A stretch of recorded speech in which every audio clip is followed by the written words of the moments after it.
Դե ինչ ողջույն սիրելի հետևորդներ, նախ հաշվի առնելով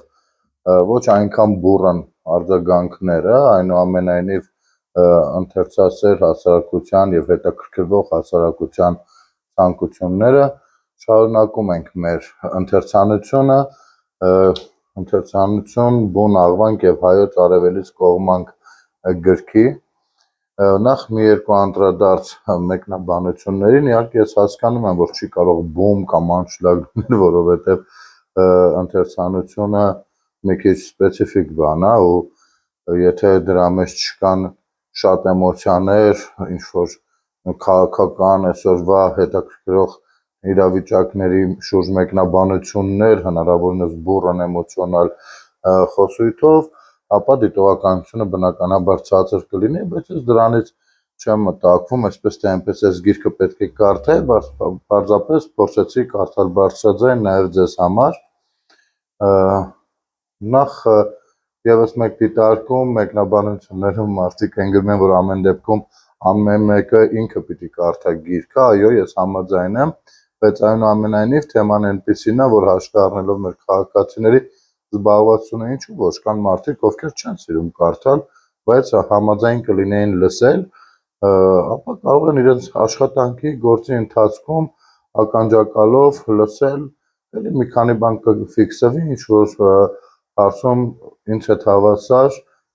գիտելիքներով կհարստանան։ Այնպես որ ես չեմ ընկճվում, իսկ եթե մարդիկ կան, որ կարծում են սա լավ նախաձեռնություն է, ընթերցանություններ կազմակերպելը, ապա առաջարկում եմ, որպեսզի հնարավորության դեպքում դուք էլ կիսվեք կամ հուշեք ձեր միջավայրում, որպեսզի լսեն։ Շնորհակալություն։ Հիմա երեք մենք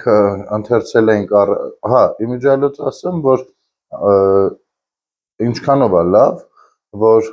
առհասարակ գիրքը անգամ եթե դու ես ընթերցում, ինքը սկզբում շատ բարդ է գնում, դժվար է, ծանր է գնում, որովհետև նկարագրություններ կան եւ այլն, որոնք պիտի ֆիքսես ամբողջը հետո լսելու համար։ Ընթացքում քեզ պետք են գալու։ Հետո ավելի սկսում ես ընկալվել դրա մեջ ու ավելի հեշտ ես ընկալում արդեն։ Ոստի կարծում եմ այսօրվանը ավելի հետաքրքիր կլինի արդեն ու ավելի հեշտ ընկալելի, առավել եւս որ ինքը բավականին տարբերվում է, ենթավեռնագիրը տարբերվում է առաջապանից կամ կարծիքից, հա։ Շատ չխլեմ ձեր ժամանակը, հեշթեգով սա կդնեմ երկրորդ համար, հեշտ կկարողանաք հետագայում էլ որոնել։ Հիմա անցնենք արդեն պատմական ակնարկի հետին, արդեն պատմական ակնարկ ենթավեռնագրին։ Աղվանից աշխարհը գտնվում էր մեծ հայքից հյուսիս-արևելք եւ զբաղեցնում էր Կուր գետից հյուսիս ընկած ու մինչեւ Կովկասյան լեռնաշղթա հասնող տարածքը։ Այստեղ Քրիստոսից առաջ առաջին դարի սկզբներին կազմավորվում է պետություն, որը հայերն անվանել են Աղվանք, հռոմեացիները Ալբանիա, վրացիները Ռանի կամ Հերեթի, իսկ ասորիներն ու պարսիկները Առան։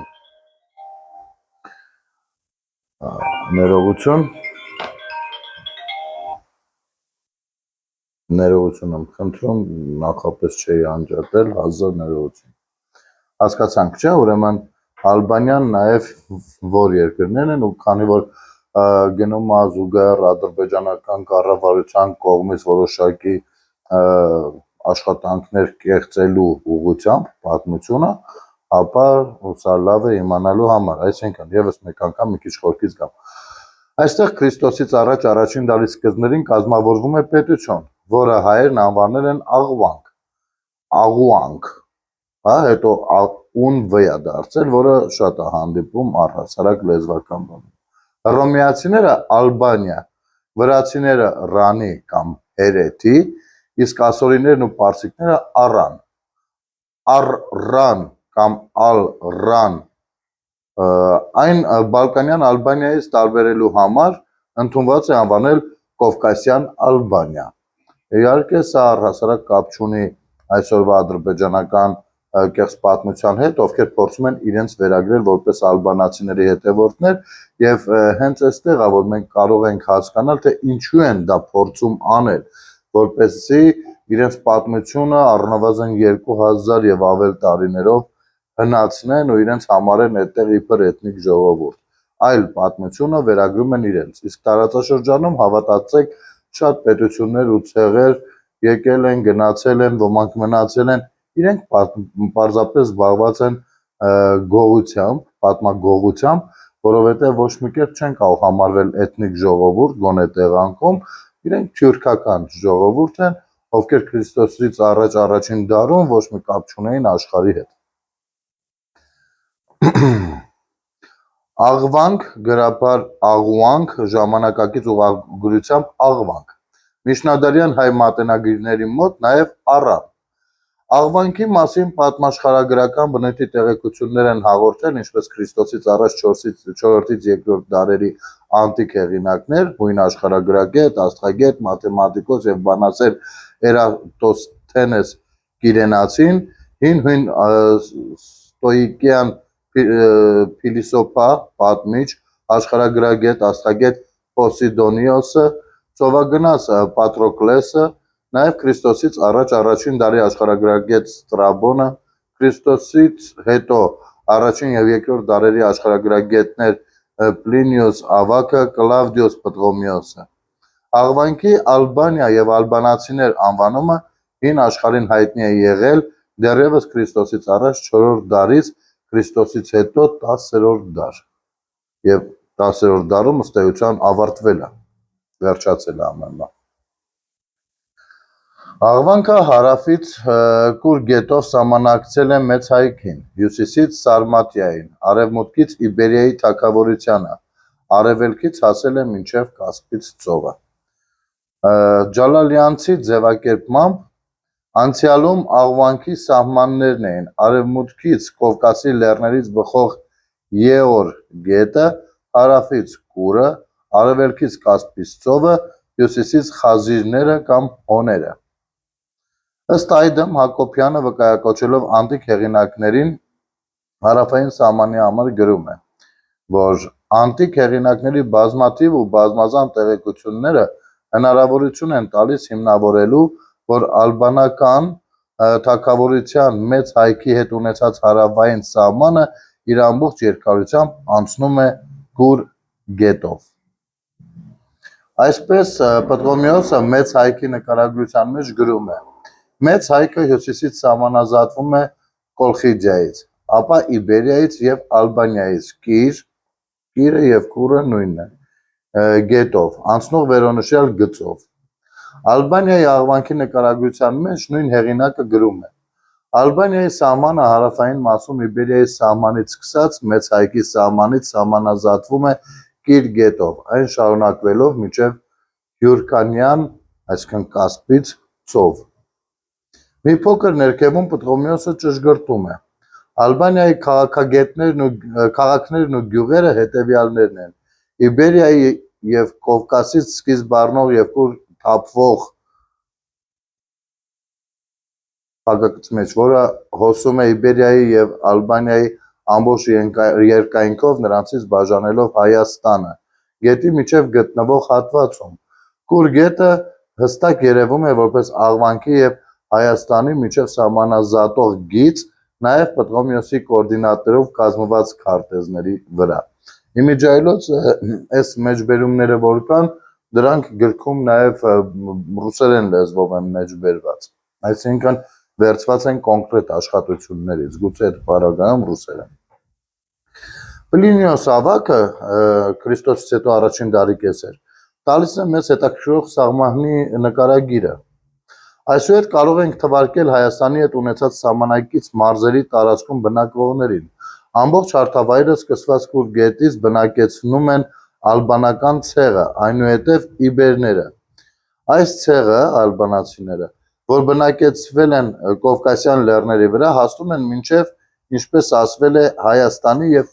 Իբերիայի միջև սահմանագից հանդիսացող Կուր գետը։ Սա էլ մյուսն է ասում։ Հիմա ինչ ասում հույն աշխարհագրագետ Ստրաբոնը, աղվանահայկական սահմանի մասին խոսում է Կուր գետի նկարագրության մեջ։ Կուրը սկիզբ ունենալով Հայաստանում միանգամից մտնում է հիշյալ հարթավայրը եւ իր մեջ ընդունելով Կովկասից սկիզբ առնող Արագոն գետը եւ ուրիշ վտակներ նեղ գետի հովիտով հոսում հորդում է Ալբանիայով։ Ջրառատ գետը անցնելով նրա միջով եւ Հայաստանի արոտավայրերով հարուստ հարթավայրերով թափվում է Կասպից ծովը։ Այնուհետև հեղինակը այսպես է նկարագրում Հայաստանի հյուսիսարևելյան մարզերը։ Հայաստանի հովիտներից մի մասը չափավոր բերրի են, իսկ մյուսները արտակարգ։ Այսպիսին է օրինակ Արաքսենայի հովիտը, որտեղով Արաքս գետը հոսում է դեպի Ալբանիայի, այսինքն Աղվանքի սահմանը եւ թափվում է Կասպից ծովը։ Դրանից բացի Շակաշենը, այստեղ Սակասենա անվան Շակաշեն նույնական են, էլի, որը նույնպես սահմանակից է Ալբանիային Կուր գետով, այնուհետև Գոգարենան գուգարքի մասին է խոսքը, այնուհետև Գուգարենան։ Անտիկ հեղինակները բացի Շակաշենից, Սակասենա եւ Արաքսենայից Կուր գետի աջափնյակում հիշատակում են եւս մեկ հայկական մարզ՝ Օտենա, որը մեծապես համապատասխանում է հին հայկական սկզբնաղբյուրների Ուտիկ նահանգին։ Արևմուտքում Աղվանքը սահմանակցում է Իբերիային, որի վերաբերյալ անտիկ հեղինակները միակամ են, սակայն հեղինակների կարծիքները տարբեր են երկու երկրների սահմանազատման գծի առումով։ Պլինիոս Ավագը գտնում էր, որ Աղվանքի եւ Իբերիայի սահմանագիծը անցնում էր Ալազան գետով, Կուր գետից սկսվող ողջ հարթավայրը բնակեցված է ալբանացիների ցեղով, իսկ հետո իբերիացիների, այսինքն վրացիների բնակավայրը, որոնք առաջիններից բաժանված են Օկազան գետով, որը սկիզբ էր առնում Կովկասյան լեռնաշղթայից եւ հոսում էր դեպի Կուր գետը։ Սակայն մյուս աղբյուրները Ալազանի գետը տեղադրում են առնվազն ստորին հոսանքի շրջանում Ալբանիայի տարածքում, այլ ոչ թե սահմանին։ Ստրաբոնի մոտ կարդում ենք. Կուրը նեղ գետահովիտով հոսում հորդում տարածվում է Ալբանիայով, իր մեջ ընդունելով մեծ թվով գետակներ, որոնց թվում են նաև Ալազանը, Ռոյտակը եւ Խանեսը, թափվելով Կասպից ծովը։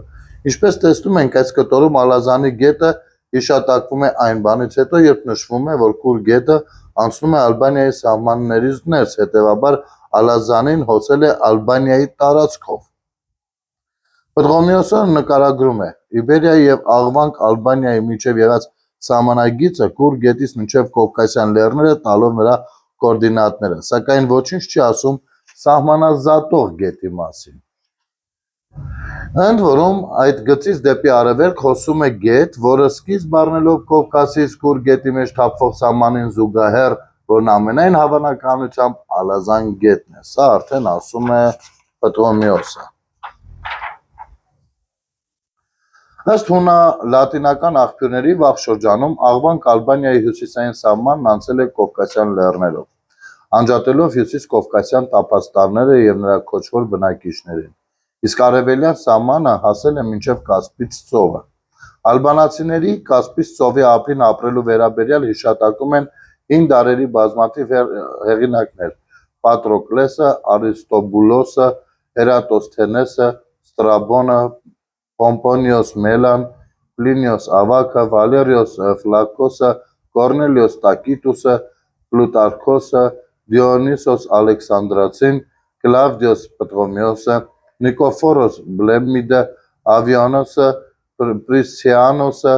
Հուլիոս Սոլինոսը եւ ուրիշներ։ Ընդ որում Պլինոս Ավագը հայտնում է, որ նրանց, այսինքն ալբանացիների դիմաց ընկած ծովը կոչվում է Ալբանական, Կասպից ծովի նախկին անվանումը։ Ուրեմն, երբ որ այս հատվածը նայում ենք, թե որքան պատմագիրների մոտ այս նշումներ եղել, միջազգային պատմագիտական ասպարեզում բավականին լուրջ հեղինակների, ովքեր հենվում են այս ամեն ինչի վրա, ավելի ու ավելի հասկանալի է դառնում, թե ինչու են ադրբեջանական քաղաքական պետական մարմինները հովանավորում են կեղծ թեզերը, որ իրենք ալբանացիների հետնորդներ են, որովհետև կարող է իրեն ժողովուրդը հանգիստ գլուխ գովալ, թե իբր իրենք ունեն պատմություն եւ կոնկրետ ինչ-որ մատյաններում իրենց մասին ենթադրյալ կան հիշողություններ դեռևս պահպանված, հա, այսպես։ Աղվանքի մասին հիշատակում է նաև հրեա պատմիչ Հովսեփ բեն Մաթաֆյան, հետագայում հռոմեական քաղաքացի Տիտոս Ֆլավիոս Հովսեփոսը։ Քրիստոսից հետո առաջին-երկրորդ դարերի հույն պատմիչ եւ աշխարհագրագիր Լուցիոս Ֆլավիոս Արիանոսը Քրիստոսից առաջ 330 թվականի Գավգամելիայի ճակատամարտի մասնակիցների թվում հիշատակում է նաև աղվաններին։ Մեդիացիների հետ եղել են նաև կադուսները, ալբանացիները, սակերը, գրում է նա։ Ընդ որում Ալեքսանդր Մակեդոնացու դեմ հանդիման իր շրջապատով կանգնած է եղել Դարեհը, պարսիկների, ալբանացիների եւ նշվածների հետ։ Այսինքն աղվան իսկ Գավգամելիայի ճակատամարտի մասին երևի ծանոթ եք առնվազն Ալեքսանդր Մակեդոնացու գրքից, որը շատ ճակատագրական էր արդեն դեպի արևելք նրա արշավանքների իրականացման համար։ Այսինքն աղվան ալբանացիները հին հույներին հայտնի են եղել դեռևս Քրիստոսից առաջ 4-րդ դարի վերջերին։ Այս տվյալները հանգում են Ալեքսանդր Մակեդոնացու արշավանքին մասնակցած Արիստոբուլոսի տվյալներին։ Նրանից բացի աղվան ալբանացիների մասին հիշատակել են նաև Քրիստոսից առաջ 3-րդ դարի հեղինակները Պատրոկլեսը եւ Էրատոսթենեսը։ Պատրոկլեսի տվյալներով ալբանական ափը ձգվում էր մոտ 400 կամ 300 ստադիոն։ Մեկ ստադիոնը հավասար է մոտ 150 մետրի։ Այդ տվյալները հաստատում է նաև Ստրաբոնը, որը Կասպից ծովի նկարագրության բաժիններից մեկում վկայակոչելով Էրատոսթենեսին գրում է.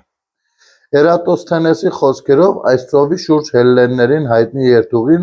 ալբանացիների եւ կադուսացիների բնակավայրերի երկայնքով կազմում է 5400 ստադիոն, բայց կադուսացիների բնակավայրերի երկայնքով այն կազմում է 5000 ստադիոն, իսկ անարյակների, մարդերի, հյուրկանների բնակավայրերի երկայնքով մինչև Օքսի գետաբերանը կազմում է 4800 ստադիոն։ Պլինիոս ավագը ևս վկայակոչելով նույն Էրատոսթենեսին գրում է. Էրատոսթենեսը տալիս է նաև Կասպից ծովի կոորդինատները, սկսած հարավ-արևմուտքից Կադուսիայի եւ Ալբանիայի ափերով 5300 ստադիոն, որտեղից ատիակների, մարդերի, հյուրկանների բնակավայրերի երկայնքով մինչև Զոնա գետի գետաբերանը 4900 ստադիոն։ Շրջան, այս տվյալները իսկապես շատ կարևոր են ըմբռնելու համար հին աշխարհը առհասարակ։ Այսպիսով առաջին անգամ Ալբանիա եւ որպեսզի ավելի վստահելի լինի, այն ինչ որ կարդում ենք, որ չստացվի, որ հենց հայերով նստել որոշել ենք, թե ինչը ում է պատկանում եւ այլն եւ այլն։ Ոչ, սրանք լուրջ աշխատություններ են։ Այսպիսով առաջին անգամ Ալբանիա եւ ալբանացիների մասին Քրիստոսից առաջ 4-ից 2-րդ դարերում հիշատակել են անտիկ հեղինակներ Արիստոբուլոսը, Պատրոկլեսը եւ Էրատոսթենեսը, որոնց կարծիքով Ալբանիա աղվանքը գտնվում է Կասպից ծովի ափին։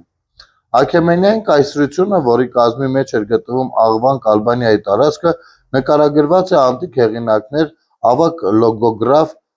Հեկատեոս Միլեթացու հույն պատմիչ, պատմահայր Հերոդոտոս Հալիկառնասցու Քրիստոսից առաջ 5-րդ դար, հույն պատմիչ բժիշկ Կտեսիաս Կնիդացու եւ Քսենոփոնի աշխատություններում աքեմենյանների վիմագրերում։ Ես հիմա հասկանում եմ, թե ինչի են դրանց բլոգերները ժամանակ առ ժամանակ որոշում, որ կարող են մեջ բերել այսպիսի պատմիչների եւ գործիչների անտիկ դարերի։ Հակոբյանի կարծիքով աղվանք Ալբանիայի նույն աղվանքն է։ Թագավորությունը անտիկ դարաշրջանում ունեցել է հետեւյալ սահմանները. հարավում Կուր գետը, արևմուտքում Ալազան գետի արևմտյան եզրագիծը, հյուսիս Կովկասյան լեռները, Ալազան գետի վերին հոսանքից մինչև Կովկասի գուտոն գագաթը լեռների գագաթներով շարունակվելով դեպի արևելք մինչև Դերբենդ եւ արևելքում Կասպից ծովը։ Ըստ ավանդության աղվան կանոնը ծագել է հայոց արևելից կողմերում աղու, այսինքն համեղ, քաղցր, անուշ բառի հիմքի վրա աղուանքա չէ կոչվում, իսկ աղու բառը երեխաներին էլ են աղու անում, որը որ նշանակում է համեղ, քաղցր, անուշ։ Հիմա գանք երևի թե բառի ստուգաբանությանն են գալիս, չգիտեմ։ Հայոց պատմահայր Մովսես Խորենացին 5-րդ դար կարևոր վկայություն ունի աղվանք անվան ծագման եւ աղվանք երկրամասի սահմանների մասին։ Նա գրում է, որ հայկից սերված Սիսակի ցեղը ժառանգել է աղվանից դաշտը եւ այդ դաշտի լեռնակողմը, Կովկասյան լեռների ստորոտները։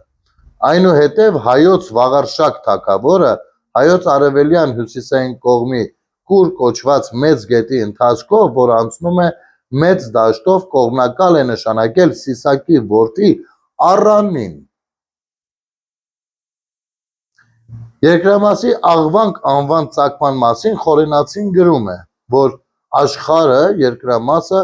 աղվանք կոչվեց նրա, այսինքն Սիսակի քաղցր աղու բնավորության պատճառով, որովհետև նրան աղու էին ասում, իսկ առանից սերված զավակները իշխում են ուտիքում, գարդմանում եւ ծավդեքում, Արցախում, Արցախի տարածքներից ուտիկ գարդում։ Պատմելով հայոց Վաղարշակ թագավորի պետականաշինական գործունեության մասին պատմահայր Մովսես Խորենացին գրում է, որ նա հայկի սերունդներից Սիսակ անունով նահապետին Յարևելից կողմանե զեզերբ հայկական խոսիցս, որպես ժառանգություն տալիս է զդաշտն աղուանից եւ զլեռնակողմն նորին դաշտ ի գետոյն երասխայ մինչև ցամուրն, որ ասի հնարակերտ եւ աշխարհն յանոն քաղցրության բարուց նորա անուանեցավ աղուանք, զի աղու ձայնեին զնա, այսինքն աղու էին կոչում նրան։ Երկրանվան առաջացումը աղու բառից բնութագրում է երկիրն ամբողջությամբ իբրև հաճելի դուրեկան, բնակլիմայական առումով տարբեր կամ արգասաբեր երկիր, որի մասին բազմիցս նշել են անտիկ վաղ միջնադարյան հայ եւ արաբ պատմիչներն ու աշխարհագրագետները։ Ըստ Մատթեոս Ուրհայեցու այս աշխարհն իր անունը ստացավ Սիսակ հայկազնի անունից, որի սերունդները բնակեցնելով այս ընդարձակ դաշտավայրը այն անվանեցին աղվանք, հիմք ընդունելով նրա երկրորդական անունը, որ բարքի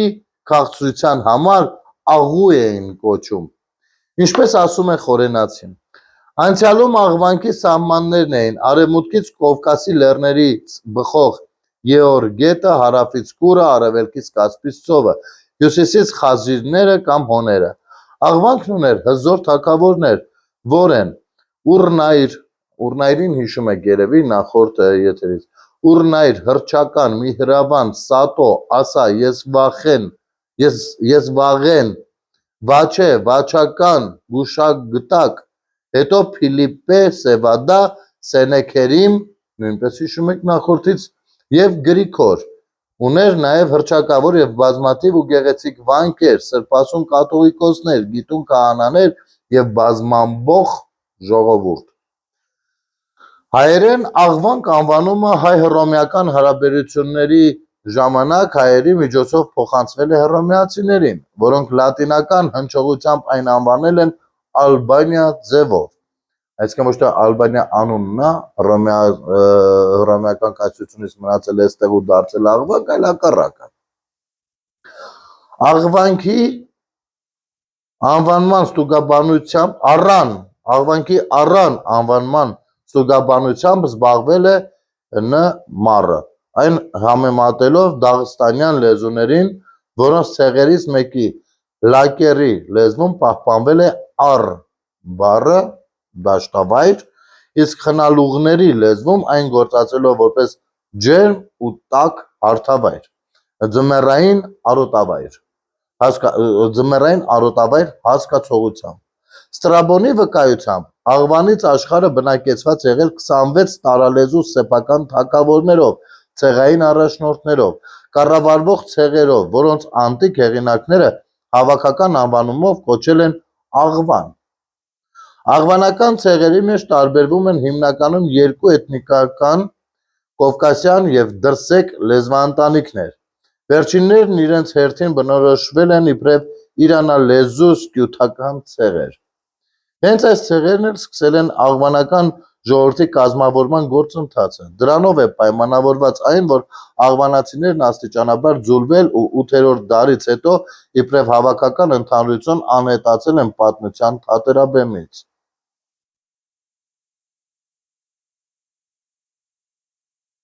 Նրանց էթնիկական վերափոխման գործընթացքը, մի դեպքում քրիստոնյա ուդիների ժողովրդի, մյուս դեպքում մեկ տասնյակի չափ լեզգիալեզու մահմեդական ժողովուրդների, այնքան արագ է տեղի ունեցել, որ 11-րդ դարի երկրորդ կեսին տարածաշրջան թափանցած թուրք սելջուկներն իրենց մեջ ձուլել են ոչ թե աղվանական, այլ վաղուց ուծացված ցեղերի։ Հետևաբար աղվանացիները չէին կարող համարվել ներկայիս Ադրբեջան շինծու անվամբ երկրում դարեր հետո բնակություն հաստատած կովկասյան թաթարների նախնիներ, ինչը փորձում են ներկայացնել այդ երկրի համար պատմություն հորինողները,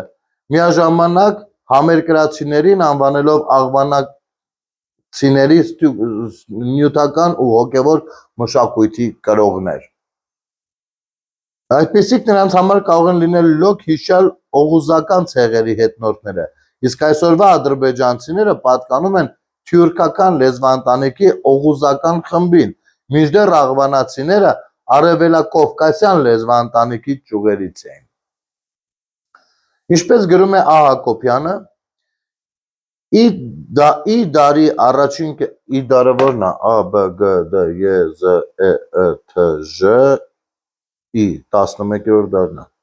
ի դարի առաջին կեսի գիտնականները շտապողաբար հակվեցին այն մտքին, թե Կուրիա չափին էլ նախապես բնակվել են բուն աղվանական ցեղեր, որոնք երկար ժամանակ ապրելով հայոց պետականության մեջ ինչ-որ պահի գուցե մինչև Ե դարը կամ ավելի ուշ վաղ միջնադարում հայացել են, սակայն ի դարի երկրորդ կեսի հայագիտական կովկասագիտական աշխատանքներում հստակ ցույց տրվեց, որ իրապես տեղի է ունեցել ոչ թե աչափնյա երևակայական կովկասալեզու բնակչության ուծացում հայ էթնոսի մեջ, այլ ընդամենը վարչական վերափոխումներից հետո աղվանք անվան տարածում նաև բնիկ հայկական աչափնյակի վրա 20-րդ դար։ Նույն շրջանում ադրբեջանական պատմագրությունը քաղաքական հայտնի պատճառներով ամեն գնով ձգտում էր, որ միայն կարճած մնալ հին տեսակետին, ոչ միայն կարճած մնալ հին տեսակետին, այլև գիտական հանրությանը փաթաթեն այլ հիրավի գյուտը, կներեք էլի, ուղղակի մի քիչ այստեղ կա որ սովորական գրած է, հետո մեջբերումները մի քիչ գրափար են լինում, արևմտահայերեն են լինում, տարբեր ձևերով են լինում, դրա համար մի փոքր կմկմում եմ։ Հին տեսակետին, այլև գիտական հանրությանը փաթեթել այն հիրավի գյուտը, իբրև թե Արցախի եւ ուտիկի բնակչությունն ուծացել հայացել է շատ ավելի ուշ, լոկ Ժ.Թ. դարերի սկզբին, Գանձասարի կաթողիկոսության վերացումից հետո։ Այդ դրա համար էլ Գանձասարը նրանք փորձում են համարել ալբանական։ Ըստ Անժելա Տերյանի, Ադրբեջանի ուսումնասիրողները իրենց պատկերացրած Ալբանիա պետության սահմանների մեջ են ներառում Արցախն ու Գարդման ուտիքը, խոսում Սևանա լճի և Սյունիքի մասին, մինչդեռ հայ պատմիչների աշխարհագրությունների, ինչպես նաև ստեղծված քաղաքական իրավիճակի ուսումնասիրությունը Հայաստանի առաջին և երկրորդ բաժանումները, Կովկասի լեռնականների ու այլ քոչվոր ցեղերի կրկնվող արշավանքների դեմ պայքարի անհրաժեշտությունը թույլ է տալիս ասել, որ պատմիչների աշխատություններում ներկայացված է 4-րդ դարում 385 թվականից հետո Հայաստանից փոկված տարածքներում ստեղծված հայկական ծայրամասային մի թագավորության 510 թիվ կամ 523 թիվ հետո մարզպանության աղվանքի պատմությունը, որն ունի հայ բնակչություն ու քրիստոնեական հավատք, որը հոգևոր, մշակութային, տնտեսական եւ այլ ուսումներով սերտորեն կապված է Հայաստանի հետ։ Նրա առաջնորդները, թագավորներն ու կաթողիկոսները կապված են Հայաստանի հայ թագավորների ու հայոց կաթողիկոսների հետ, մշտապես խորհրդակցում են նրանց հետ, ամուր բարեկամական կապեր ունեն եւ հաճախ են միասին պայքարում կովկասյան լեռնականների պարբերաբար հայտնվող զանազար քոչվոր ցեղերի ու պարսից արքունիքի դեմ։ Հայ մատենագիրների տվյալներով սկզբնապես աղուանք է կոչվել առանշահիկների տոհմական տիրույթը։ Ըստ Հակոբյանի պատրաստած աշխարհացույցի գիտաքննական բնագրի Քուստի կապկոհ, որ մարելի դժվար եմ կարդալ։ Քուստի կապկոհ, որ կողմն Կովկասու լեռանց յորում են աշխարհ հնգետասան, ատրպատական արմնհայք վարչան, որը վիր քռան լավ, մեջբերումը անցնենք, շարունակենք, թե չէ սենց չի լինի։ Հայ հին հեղինակների Ագատանգեղոս Պավստոս Բյուզատ իրենց մոտ աղվանքը ընդունված է եղել որպես այս Ալբանիայի բուն աշխարհն աղվանից անվանում։ Հաջորդ հայ հեղինակները 5-րդ դարի վերջում աղվանք են կոչել պարսից տերության այն մարզպանությունը, որը կազմված է եղել Ալբանիայից և Արցախից ու Ուտիքից։ Ինչպես նշում է Հակոբյանը, Սասանյան Իրանի նորաստեղծ մարզպանության աղվանք երկրանունը, որը հայերենի հոգնակի «Ք» յուրահատուկ վերջածանցի շնորհիվ նշանակում էր հավասարապես և տվյալ երկիրը և նրա բնակիչներին, արդեն Ե դարի վերջերին լիովին ընդունեց նաև Կուրի աջափնյակի էթնիկապես հայ բնակչության կողմից իբրև սեփական երկրի անվանում։ Միջնադարյան աղբյուրները իրենց դարաշրջանի աշխարհընկալմանը բնորոշ չափանիշներով հազվադեպ են հատուկ արձանագրում տվյալ կոնկրետ տարածքի էթնիկ դեմքը, լիովին բավարար համարելով երկրանվան, այս դեպքում աղվանքի նշումը սեռականով աղուանից։ Զուգահեռաբար նաև բուն աղվանքի վրա էր տարածվում արևելք անվանումը, սեռականով արևելից, դրա համար են ասում հայոց արևելից կողմը, որն սկզբնապես վերաբերում էր միայն մեծ հայքի հյուսիս-արևելյան կողմերին, Արցախ ուտիքին։ Նման յուրահատուկ եզրութաբանությունը շատ դեպքերում հանգեցնում էր լուրջ շփոթությունների, ինչն առանձնապես արտահայտվեց նոր ժամանակների ազգագրական մշակումներում, սակայն նույն Արդվինը էֆեկտը ուներ դեռևս միջնադարում։ Մեր դեպքում այս գործոնն իր հայտնի բացասական արտահայտությունը գտավ Ժ դարավերջի արցախցի հայ պատմիչ Մովսես Դացխուրանցու մոտ, ով ելնելով ավարական մասնատվածության խորացման շրջանում իր հայրենի երկրամասի հայ աշխարհիկ և եկեղեցական վերնախավի կենտրոնախույս ձգտումներից, Անի Բագրատունիների ու հայոց գերակա կաթողիկոսների հանդեպ, և դասային շահերից փորձեց ուղղակի ստեղծել իր արևելայց կամ աղվանք երկրի պատմությունը, որի ակունքն ու կենտրոնը նա գիտակցաբար կամ թույր ընկալմամբ, անտեսելով վաղ միջնադարյան ավանդույթը, համարում էր հայկական աջափնյակը։ 1860-ական թվերին Մովսես Դացխուրանցու «Պատմություն աղվանիցի» հրատարակումից հետո մասնագետները համարեցին, որ հետևելով նորահայտ տեղացի հեղինակի վերոնշյալ պատկերացմանը կարիք կա սրբագրելու անտիկ և վաղմիջնադարյան ավանդույթից բխող նախկին գիտական դրույթ է, ըստ որի մինչև Սասանյանների կողմից 428 թվականը Մեծ Հայքի թագավորության վերացումը էթնիկ Ալբանիա աղվանքը տեղորոշվում էր Լոկկուրից հյուսիս։ Ի դարի առաջին կեսի գիտնականները շտապողաբար հակվեցին այն մտքին, թե Կուրի աջ ափին էլ նախապես բնակվել են բուն աղվանական ցեղեր, որոնք երկար ժամանակ ապրելով Հայոց պետության մեջ ինչ-որ պահի, գուցե մինչև Ե դարը կամ ավելի ուշ, հայացել են, սակայն ի դարի երկրորդ կեսի հայագիտական կովկասագիտական աշխատանքներում հստակ ցույց տրվեց, որ իրապես տեղի է ունեցել ոչ թե աջափնյա երևակայական կովկասալեզու բնակչության ուծացում հայ էթնոսի մեջ, այլ ընդամենը վարչական վերափոխումներից հետո Աղվանք անվան տարածում նաև բնիկ հայկական աջափնյակի վրա։ Վահան Մամիկոնյանի ապստամբության հաղթանակից հետո այս մարզպանության բուն աղվանական հատվածի թագավոր Վաչագան II-ին Աղվանից թագավոր տիտղոսով շնորհվում են նաև մարզպանի լիազորություններ։ Ըստ Հակոբյանի գրականության մեջ Զ.Թ. դարերի Աղվանից երկրի պատմությունը սովորաբար դիտարկվում է հայոց արևելից կողմած երկու խոշոր իշխանական տոհմերի՝ Առանշահիկների և Միհրանյանների անհաշտ պայքարի հետնախորքի վրա։ Պատմություն Աղվանիցում Առանշահիկներ կամ Եռանշահիկներ անվան տակ հանդես են գալիս խորենացու հիշատակած Հայկ Նահապետի ծերող Առան Նահապետի ուշ սերունդները, որոնք մի քանի հատվածում կոչված են ուղղակի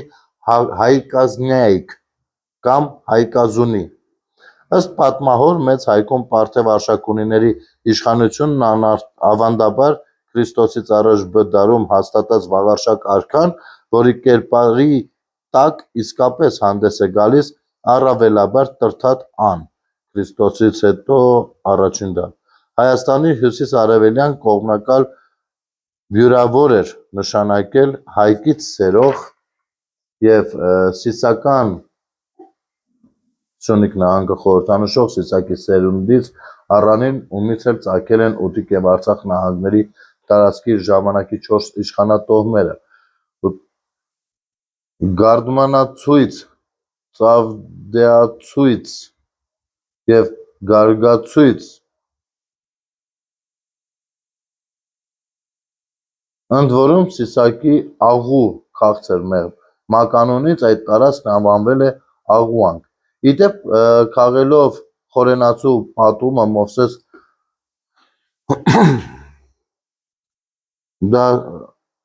Դասխուրանցին որոշ շեղումներ է արել, օրինակ, Աղվանքի մեջ ընդգրկել է նաև Կուրի ձախափնյաց կովկասահայաց տարածքները, դրանց վերագրելով այն, ինչ աղբյուրը գրում էր Եգերքի ու Վիրքի հյուսիսկողմերի մասին։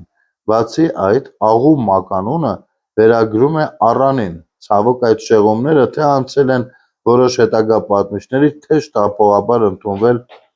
մերօրյա գրականության մեջ։ Ընդսմին, Մովսես Դասխուրանցուն ժամանակակից իշխանատոհմի Առանշահիկ անվանաձևի պատմական հիմքում, հետևելով Կռիմսկուն և այլոց, առավել մեծ հավանականությամբ պետք է վերականգնելի համարել բուն Աղվանքի վերջին արշակունի թագավոր և Սասանյաններից լայն մարզպանական լիազորություններ ևս ստացած Վաչագան B. Բարեպաշտի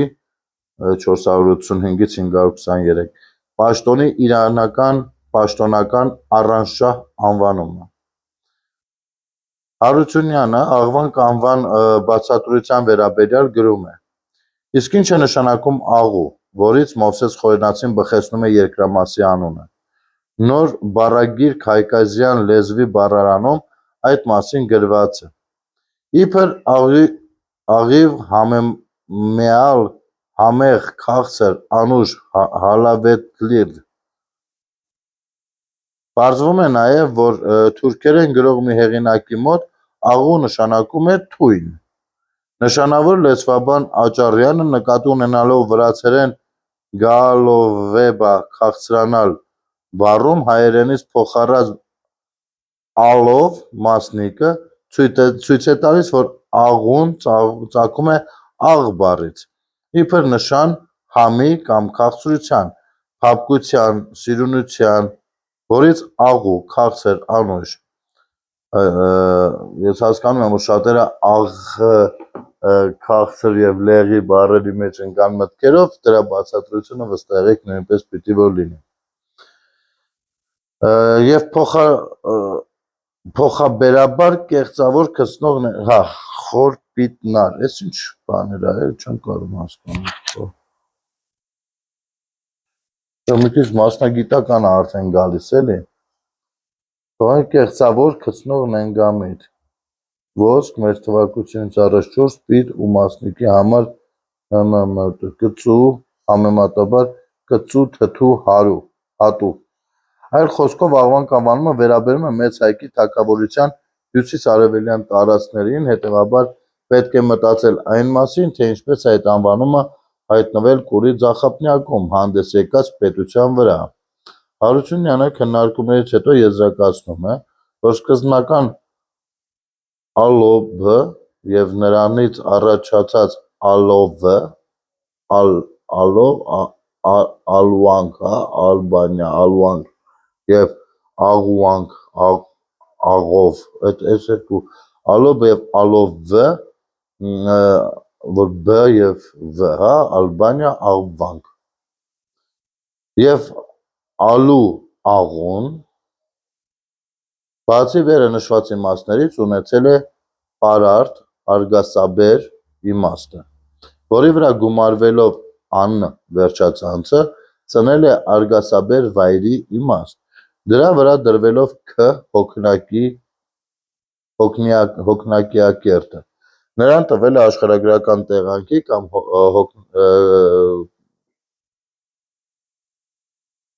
երկրամասի բովանդակություն։ Վերջինիս առաջացումից հետո Կուր Արաքսյան տափարակի կուրի աջափնյակը ստացել է Աղուանից դաշտ անունը, սակայն մեծ հայքին պատկանում էր միայն նշված տափարակի մեծ հայքի մեջ մտնող կուրի աջափնյակը, հետևաբար հայերը Արգավանդ դաշտի գաղափարը տարածեցին նաև կուրի ձախապնյա շրջանի վրա,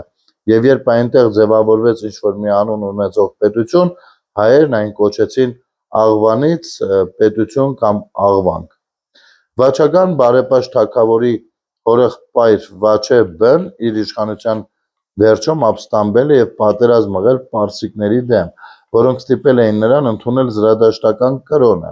Վաչագանի իշխանության ընթացքում ավելի մեծ վերահսկողություն ունենալու համար պարսիկները մարզպանության կենտրոնը Չողդերբենտից տեղափոխել են Պարտավ,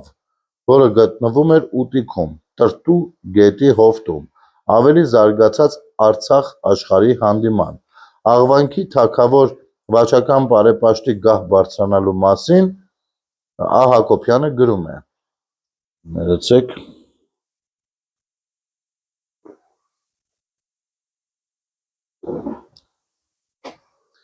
Նման բան թերևս ինչ-որ չափով հնարավոր էր միայն վաղարշ արքայից, արքայի 484-ից 488 եւ նրանից արքայական պատվանուն ու լրացուցիչ մարզպանական լիազորություններ ստացած վաչագան Բ. բարեպաշտ Աղվանից թագավորի 485-ից 523 օրոք, այն էլ լոկ ծնունդով քրիստոնյայի դեպքում, ով նախկինում ստիպված զրադաշտականություն էր ընդունել։ Նկատենք, որ Պ-ում հենց վաչագան բարեպաշտի ժամանակակից Վարդան քաջի մասին է ասում,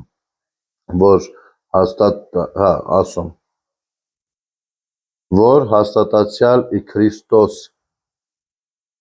Վարազ Գրիգորի Պապ նույն Վարդան քաջի անունն արձանագրված է վաչագան բարեպաշտի հրավիրած այն աղուենի ժողովի մասնակիցների ցանկում, որի հարաբերականորեն ճշտված ժամանակը պիտի համարվի 515-ից 523 թվականների միջակայքը։ Ըստ մի ավանդական պատումի Ուտիկի գարդման գավառում 7-րդ դարում հաստատվել է Միհրանյան տոհմը, որի պայազատները կարճ ժամանակ անց սկսել են կրել Աղվանից իշխան, այսինքն Աղվանքի իշխան Տիտղոսը։ Հակոբյանը վկայակոչելով Մովսես դասխուրանցուն գրում է. ըստ դասխուրանցու հրամցրած տոհմաբանական ավանդապատումի Միհրանյան տոհմը սերում էր իբրև թե Սասանյան Խոսրով բ. Ապրուեզ արքային 590-628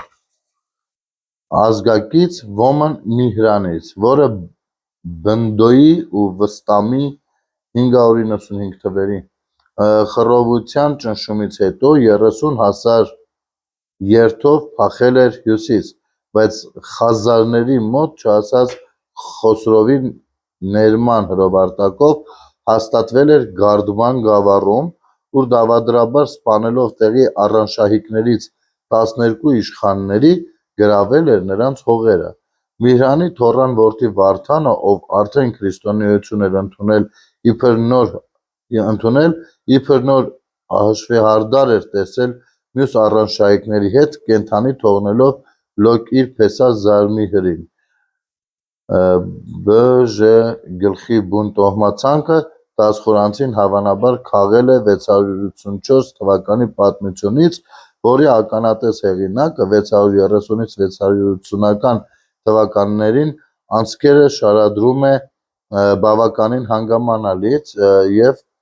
հավաստի, սակայն այդ տոհմացանկում Միհրանի 6-ից 8-րդ սերունդներ համարող Է դարի Աղվանից իշխաններ Վարազ Գրիգորի, Զևանշերի և Վարազ Տրդատի իբրև թե Սասանյան ծագման մասին ոչ նույն 684 թվի պատմությունը, ոչ էլ այլ հավաստի աղբյուրներ որևէ բան չգիտեն։ Մովսես դասխուրանցու ներկայացրած ծագումնաբանական ավանդապատումը լիովին վիպական է և անկախ մերօրյա գրականության մեջ դեռ առկա մտայնություններից նույնպես զուրկ է իրական պատմական հիմքից, եզրահանգում է Հակոբյանը և շարունակում.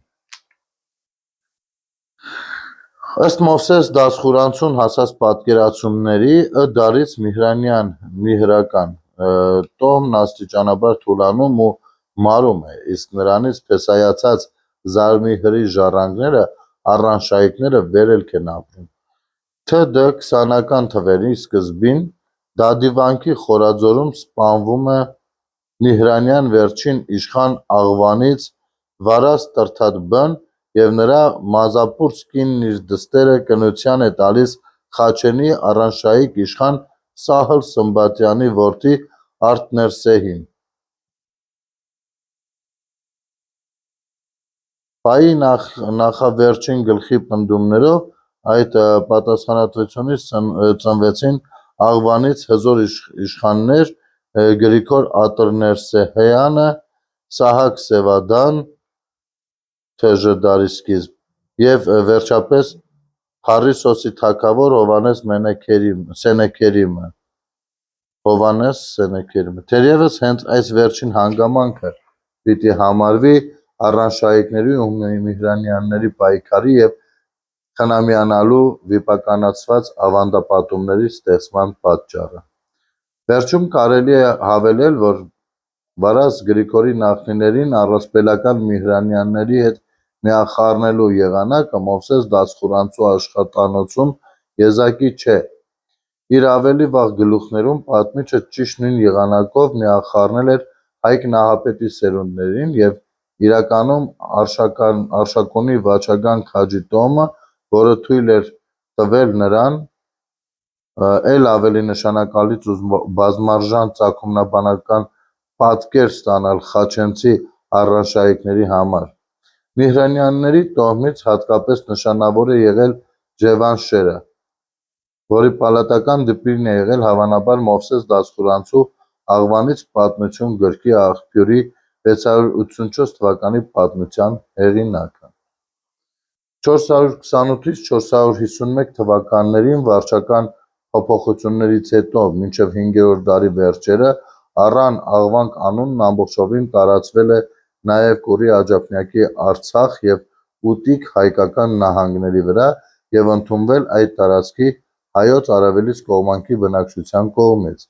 Արաբները 7-րդ դարի վերջին Արցախն ու Ուտիքը համարել են իրենց ստեղծած Արմենիա կուսակալության մեջ մտնող առան աղվանք միավորի մաս։ Հայկական աղբյուրներում անվանվել է երկիր, աշխարհ, արաբական աղբյուրներում առաջին Արմենիա, որի քրիստոնյա բնակչության համար շարունակում էին գործել իշխան Աղվանիցի և Աղվանից եկեղեցու առանձին հաստատությունները։ Խալիֆայության թուլացման շրջանակներում հայոց արևելից կողմերի իշխանությունները ոչ թե բուն աղվանքում վերականգնված թագավորության Շաքի մայրաքաղաքով մասին էին հանդիսանում, այլ մեծ հայքի Բագրատունյաց պետության։ Նրանցից նշանավորներն էին Խաչենի իշխանությունը Արցախի կենտրոնում, Գորոզուն կամ ուշ միջնադարյան Դիզակը Արցախի հարավում, Գարդմանը և Սևորդյաց իշխանությունը, հետագայում Փարիոսը Արցախ և Ուտիկ նահանգների հյուսիսարևմուտքում։ Խաչենի իշխանության համար Հակոբյանը գրում է. ըստ առկայ աղբյուրների համադրության Խաչենի իշխանատոհմը սերում էր վաղմիջնադարյան Սավդեացի անունը կրող իշխանությունից, սակայն ինչպես բազմիցս վկայված է Ž դարի վերջի տեղացի պատմիչ Մովսես Դասխուրանցու П-այում, այս П-ան չհասկացա որն է, ինչ-որ բան բաց թողեցի, այն արդեն որդեգրել էր ուրիշ ինքնանվանում, Առանշահիկ։ Տեղին հիշենք, որ ըստ Մովսես Խորենացուն հասած պատկերացումների գարդմանացի, ծավդեացի, գարգարացի և ուտեացի իշխանական տոհմերի ավանդական նախահայրը համարվող Առանն ինքը ծագում էր Սյունյաց նախահայր Սիսակից։ Հարկ է նկատի ունենալ, որ ապագա Արցախ աշխարհի հարավային մեծ հատվածի անջատումն ուշ Արտաշիսյան և վաղ Արշակունյաց մեծ հայքի Սյունիք նահանգից անվանումները Սիսական, Սիսակենե կարող էր կատարված լինել այն նույն պահին, երբ տեղի էր ունեցել անտիկ հեղինակների ճանաչած Սոդուկենե կամ Ծավդեկ նահանգի ենթադրելի մասնատումը երկու մասի՝ Սյունիքի գավառ Սոտքի և նրանից արևելք ընկած արցախյան գավառների։ Նկատենք նաև, որ առնվազն Դ դարի կեսերի պատկերն արտացոլող զորանամակի համաձայն Սուդացի, այսինքն Սոտքի նախարարական տունը 50 մարդիկ առանցով։ Սյունյաց Գահերեց իշխանի հրամանատարության տակ մեծ հայքի արևելյան դռան պաշտպանողների թվում էր, իսկ արցախյան ծադեացի նախարարական տունը հյուսիսային դռան պաշտպանողների, Գուգարաց Բդեշխի հրամանատարության տակ 1000 մարդիկ առանցով և հարևան ու նույնքան զինուժի տիրապետող ուտեացի և գարդմանեցի նախարարական տների պես։ Ի դեպ, կարելի է նկատել նաև արևելյան դռան պաշտպանների այդ ցուցակի Գրզճունի տոհմանունը աշխարհայացության Արցախ նահանգի Հաբանդ գավառի նշանավոր Գորոզու բերդի անվան հետ համադրելու հնարավորությունը։ Հայտնի է, որ Գորոզը կամ Գորոզուն հայ և օտար զանազան բնագրերում կիրառված է նաև իբրև գավառանուն՝ Դիզակի իշխանության ողջ տարածքը նշանակելու համար, ուստի տվյալ համադրման դեպքում լրացվում է վաղ շրջանում Սյունիքի հետ հարավային Արցախի հատուկ կապի մասին մեզ հասած աղբյուրագիտական նյութը։ Ուրեմն շատ բարդ է ընթերցվում, անկեղծ բարդ է ընթերցվում, ասեմ ինչի համար, էլի, իսկապես, ուրեմն կա հեղինակի խոսք, կա հեղինակի մեջ բերած մարդկանց ուղղակի խոսք, հետո կա այդ հեղինակի մեջ բերած մարդկանց ուղղակի խոսքի մեկնաբանություն փակագծերում ու հաշվի առնենք, որ այդտեղ նաև կա գրաբարային հատվածները ու այսքան անուններ, այդքան պուճուր սենց իրար վրացված, այնքան բարդ է գնում, ինքը իսկապես հեշտ չի։ Եվ կարծում եմ, այս ինչ որտեղ ես կհասկանամ, որ այս մեկը, այս մի տեսանյութը եթե տեղադրեմ, շատերի համար դժվար է լինելու լսել ու ըմբռնել, ընկալել, բայց կարևորը լսել, ըմբռնել, ընկալել կամ հիշելը չի, կարևորը պատկերացնելն է այդ ժամանակներում այդ նույն տարածքները ու ինչքան շատ process-ներ են տեղի ունեցել, որոնք պատկերացրեք քանի հազար տարի մինչև այսօր այդ process-ներն է, մինչև այսօր պատկերացնում եք 21-րդ դարն է, ըստ էության կարող է ինչ-որ անվանումներ են փոխվել, պետություններ են առաջացել, ինչ-որ համակարգեր, աշխարհակարգեր, բայց մեծ հաշվով այս տարածքի վրա այդ բազմազանությունը, բազմագունեղությունը հատուկ է եղել մշտապես, դեռ այն ժամանակ, երբ որ աշխարհում այսքան մարդ չի ապրել, ապշելու բան է, բայց ես մի հատ տեսնեմ, թե գլուխը կհասցնենք այսօր ավարտենք, որովհետև նյութը որ երկար է ստացվում, հետո ներբեռնելն է բարդ լինում։ Երևի չգիտեմ, շարունակենք, լավ դե հիմա գալի շարունակենք, տեսնենք ինչին ենք հասնում, որովհետև հաջորդ ենթաբեռնագիրը գալիս է այսա աղվանից երկրի սահմանները, հետո կգա աղվանքի թագավորություն եւ մարզպանություն, հետո աղվանքը 16-ից 20-րդ դարերում արդեն ավելի հեշտ ընկալելի կլինի, հետո Արաշի գավառի շրջան, Աղդաշ գյուղաքաղաք, Եվլախի շրջան, Նեմիթապատ, արդեն ոնց որ Շամախի բան, Խանապատ, Հավարիկ, արդեն գալու է երևի այդ տեղանունները, ուստեղ սիրուն քարտեզներ ահագին։ Չէ, կարելի է այս գլուխը վերջացնել, ինձ թվում է։ Խաչենի իշխանության սկզբնավորման շրջանում 7-ից 8-րդ դարեր աղվանքի իշխան են կոչվել Արցախի իշխանները, մինչև տիրապետող է դարձել Խաչենի իշխան Տիտղոսը։ Գարդմանի և Փարիսոսի իշխանությունները 11-րդ դարում միացել են Կյուրիկյան թագավորությանը, որից հետո վերջինս կոչվել է նաև Աղվանից թագավորություն։ Այսինքն որ գրած է լինում հանգիստ կարդում ես, էլի, բայց հետո մեկ էլ սս մտնում հելնում է։ Զարգացած միջնադարում աղվանքի տարածքներն ընդգրկվել են Վրաց թագավորության, հետագայում Գյուրջիստանի վիլայեթի կազմում, որպես Զաքարյան իշխանապետության ավատատիրական իշխանություններ, թումաններ փակագծի մեջ։ Վրաց թագավորության սահմաններում որպես Զաքարյան իշխանապետության գահերեց իշխանություն 12-րդ դարի 90-ական թվականներից 13-րդ դարի սկզբին ձևավորվել է Վահրամյանների իշխանությունը, ընդգրկելով մասամբ կամ ամբողջովին Ձորափոր, Տավուշ, Փարիսոս և Գարդման գավառները։ Էլի փակագիծ, այսինքն անդադ փակագծերը։ Սահմանները ձգվել են Գագ ամրոցից մինչև Շամքոր, Կուրից Սևանա լեռներ։ Վահրամ B. Գագեցին կրել է Զաքարյան իշխանապետության իշխանած իշխան Տիտղոս կոչումը։ Հասան Ջալալյանների և Դոփյանների իշխանությունը 13-րդ դարի սկզբին ընդգրկվել է Վրաց թագավորության սահմաններում, որպես Զաքարյան իշխանապետության արևելյան սահմանային գահերեց իշխանություն։ Նրանց տիրույթներն ընդգրկել են Վերին և Ներքին Խաչենը Ծար գավառով, Թարթար ու Խաչեն գետերի միջին հոսանքը։ Հասան Ջալալ Դոլան 1214 թվական դարձել է ամբողջ Արցախի և հարակից հայկական մյուս շրջանների գահերեց իշխան, կրելով հայոց արևելից կողմած մեծ իշխան Տիտղոս կոչումը։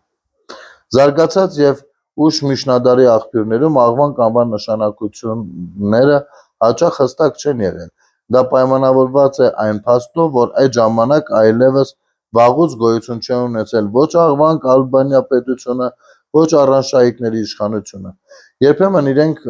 ուշմիջնադարյան մատենագիրներն են շեշտում, որ աղվանք ասելով նկատի են ունեցել կուր եւ արաքս գետերի միջև եղած երկրամասը։ Օրինակ կարող է հանդիսանալ Մատթեոս Ուրհայեցին, որը նկարագրելով հայկական կենտրոնական նահանգների ծանր դրությունը, կրոնական երկպառակությունը նշում է. Սակայն նման տակնովրայությունը եւ սրտամտությունը չկարողացավ մուտք գործել Աղվանից երկիրը, որ կոչվում էր Խորին Աշխարհ Հայոց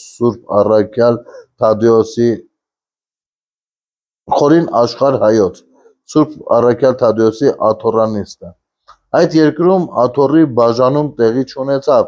մինչև այսօր այն մնաց անսասան հայրապետով ու թագավորով։ Ցարական Ռուսաստանի պաշտոնական աղբյուրները Կուր գետի աջափնյակը համարել են հայկական, քանի որ այնտեղ մինչև վերջերս հայերն են կառավարել։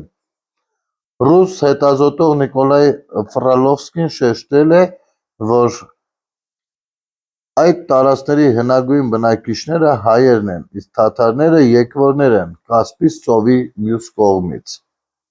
Աղվանք անվանումը երկար ժամանակ պահպանել է իր գործածությունը, հատկապես Արցախում, Լեռնային Ղարաբաղ։ Դրան նպաստել է այն հանգամանքը, որ Արցախի մելիքները համարվել են հետնորդները այն առանշահիկների, որոնք միջնադարում անվանվել էին Աղվանքի իշխան, Աղվանքի թագավոր։ Բացի այդ Գանձասարում այդ Աղվանքի իշխան, Աղվանքի թագավոր դա կոչումներ են, հասկանում եք։ Բացի այդ Գանձասարում պահպանվել է նաև հայ առաքելական եկեղեցու 4 կաթողիկոսություններից մեկը, Աղվանից կաթողիկոսությունը, որը հաստատվել էր 4-րդ դարում Գրիգոր Լուսավորչի կողմից։ Այն նպատակ է ունեցել լինել ոչ միայն հայոց արևելից կողմանց հոգևոր կենտրոնը, այլև տարածել քրիստոնեությունը բուն Աղվանք կամ Ալբանիայում, մինչև իսկ հյուսիսային Կովկասում։ Գանձասարի կաթողիկոսներ Եսայի Հասան Ջալալյանի եւ Սարգիս Հասան Ջալալյանի 18-ից 19-րդ դարերում ստեղծած պատմական աշխատությունները վերնագրված են Աղվանից պատմություն։ Հասկանում եք, պատմությունը գրել է այդ տարածքների ու գրել է Աղվանից պատմություն, այսինքն աղվանների պատմություն։ Ընդ որում նրանք համարում են, որ բուն Աղվանքը կամ Կովկասյան Ալբանիան հնագույն երկիր է Կուր գետի եւ Կովկասյան լեռների միջև, որը մեծ հայքին սահմանակցել է Կուր գետով։ Ըստ 7-րդ դարի աշխարհացույցի բուն Աղվանքն ունեցել է 11 գավառ՝ Եղնի կամ Խենի, Բեղ կամ Բիխ, Կամբեջան, Շաքի, Գեգավու, Խողմազ, Կապաղակ կամ Ուստանի մարզպան, Համբասի, Քաղադաշտ կամ Քալաձոր, Հեջերի, Դաշտի Բաղիսական։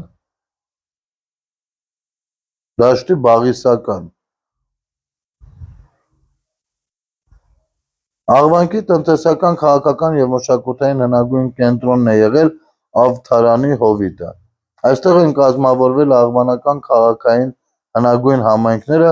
այդ թվում գլխավոր կենտրոն Կապաղակը։ Շուրջ 26 ցեղերի միության հիմքի վրա Քրիստոսից առաջ առաջին դարի սկզբին այստեղ առաջացել է վաղ ստրկատիրական միասնական պետություն Աղվանքի թագավորությունը, ինչի մասին անտիկ նշանավոր աշխարհագրագետ Ստրաբոնի կարևոր վկայության քննությունը կատարեցինք վերևում։ Փաստորեն են վերևին սա քննություն էր։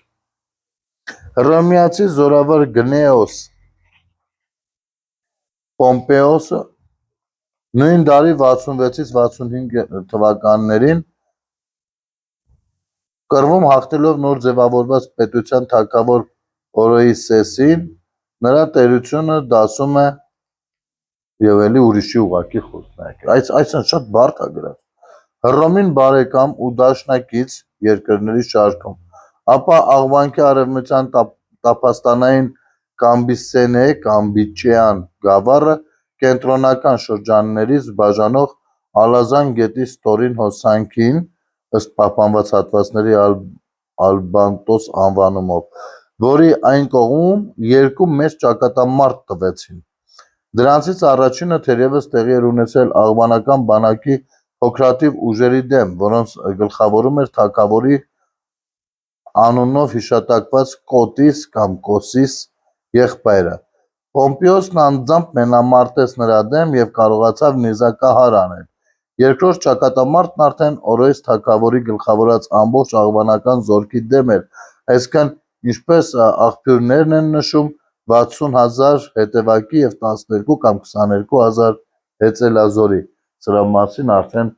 առաջաբանում տեղադրված էր որոշ մանրամասներ, երեկ ընթերցել ենք։ Հին բաժակա, չէ՞։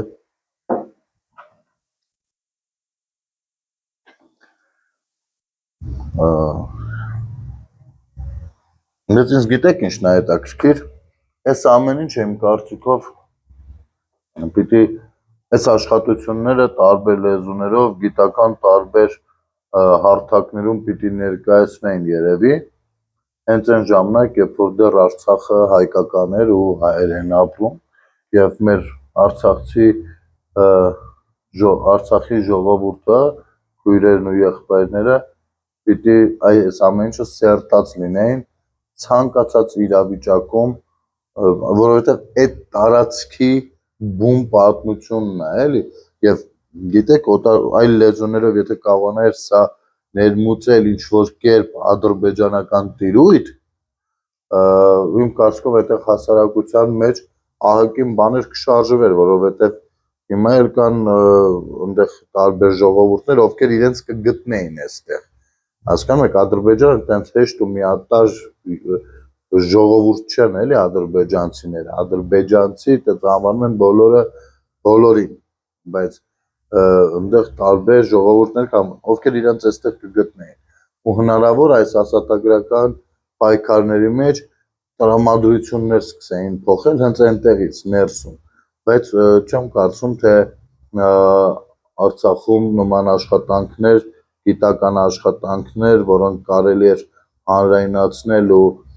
ինչու ոչ նաև միջազգային գիտական հանրությանը, պատմագիտական հանրությանը ներկայացնել երբևէ եղել են, չեմ կարծում։ Քանից նա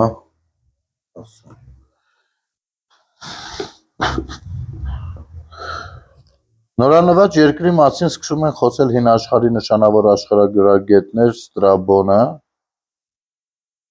Լադեսի հասկացանք, Պլինիոս Ավակը և Կլավդիոս Պտրոմեոսը։ Նրանց հաղորդումները լրացնում և հաստատում են Տակիտոսը, Պլուտարքոսը,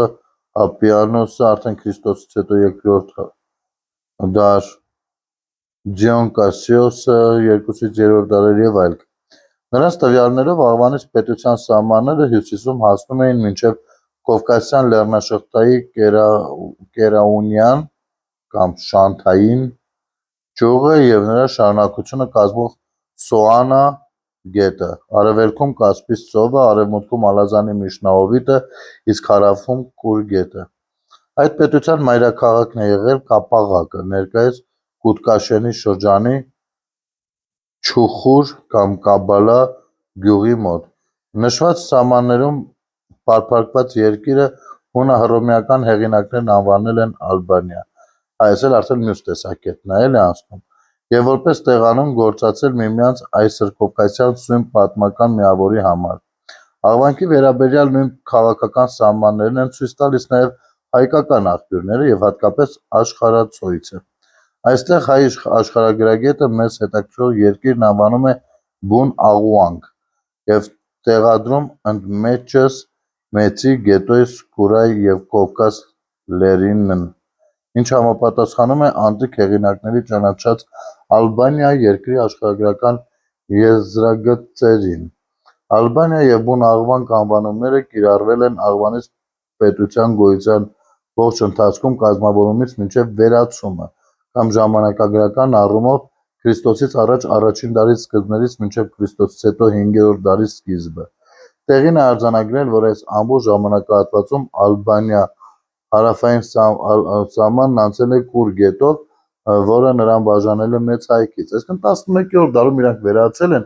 Հիմա ես ադրբեջանցիները էլ ասում են, ուզում են բացատրեն, որ այն մի 10 դար, որ իրանց մասին ոչ միտեղ ոչ մի ձևով չի հիշատակվել, այդ իրանք են, ուղղակի տես մի քիչ լավ էին պահկվել, չէին երևում, էլի։ Սաման անցել է կուրգետով, որը նրան բաժանել է մեծ հայքից։ Ստրաբոնի հաղորդմամբ ալբանները ապրում են իբերների ու Կասպից ծովի միջև։ Արևելքում նրանց երկիրը մոտենում է ծովին, իսկ արևմուտքում սահմանակցում իբերների հետ։ Ինչ վերաբերվում է մյուս կողմերին, ապա հյուսիսայինը շրջապատված է Կովկասյան լեռներով, իսկ վերջին կողմը կազմում է նրա հետ սահմանակցող Հայաստանը։ Հայաստանը լսնույն հեղինակի սահմանակցում էր Աղվանքին այն հատվածով, որ Կասպից ծով են թափվում Կուր և Արաքս գետերը։ Այնուհետև հույն աշխարհագրագետը խոսելով Հայոց Ուտիկ նահանգի Շակաշեն, այսինքն Սակասենա գավառի մասին, հայտնում է, որ այն սահմանակից է Աղվանքին ու Կուր գետին։ Եվ նշում. Արաքսի հարթությունից այն կողմ տարածված է նույնապես Ալբանիայի ու Կուր գետի հետ սահմանակցող Շակաշենը։ Այսպիսով Կուր գետը սահման ընդունելով Ստրաբոնը այն ճանաչում է նաև Մեծ Հայքի ու Աղվանքի միջև ընկած սահմանագիծ։ Ըստ նրա, Քրիստոսից առաջ 65 թվին Աղվանք ներխուժած և գրեթե մինչև նրա Կասպիական ծովամերձ շրջաններն անցած Գնեոս Պոմպեոսի լեգիոններին ուղեկցում էր նաև պատմիչ Թեոփանես Միտիլենացին, որի շարադրած արշավանքի նկարագրությունն օգտագործվեց անտիկ հեղինակների բազմաթիվ սերունդների կողմից։ Հայոց արքա Տիգրան Մեծի և Միրդադ Եվպատորի դեմ տարած հաղթանակներից հետո Հռոմն ամուր հաստատվեց Փոքր Ասիայում և հարաբերությունների զարգացած համակարգ ձևավորեց նրանից արևելք ընկած Մեծ Հայքի, Պարթևստանի, Իբերիա (Վիրքի) և Աղվանքի հետ։ Պիլինոս ավագն էլ գրում է, որ Կուրից սկսած ողջ հարթությունը զբաղեցնում է ալբանների ցեղը, ապա թվարկելով Կասպից ծովի արևմտյան ափին բնակվող ցեղերին ավելացնում է, որ նրանք տեղաբաշխված լինելով Կովկասյան լեռներում հասնում են, ինչպես ասվել է, մինչև Հայաստանի ու Իբերիայի սահմանը հանդիսացող Կուր գետը, դրանով մեկ անգամ ևս փաստելով, որ Աղվանքի հարավային եզրագիծը Կուր գետն էր։ Համանման վկայություններ ունի նաև Կլավդիոս Պտրոմեոսը, Կուրը հոսելով Իբերիայի ու Ալբանիայի երկայնքով նրանց բաժանում է Հայաստանից։ Մեծ Հայքը հյուսիսից սահմանակցում է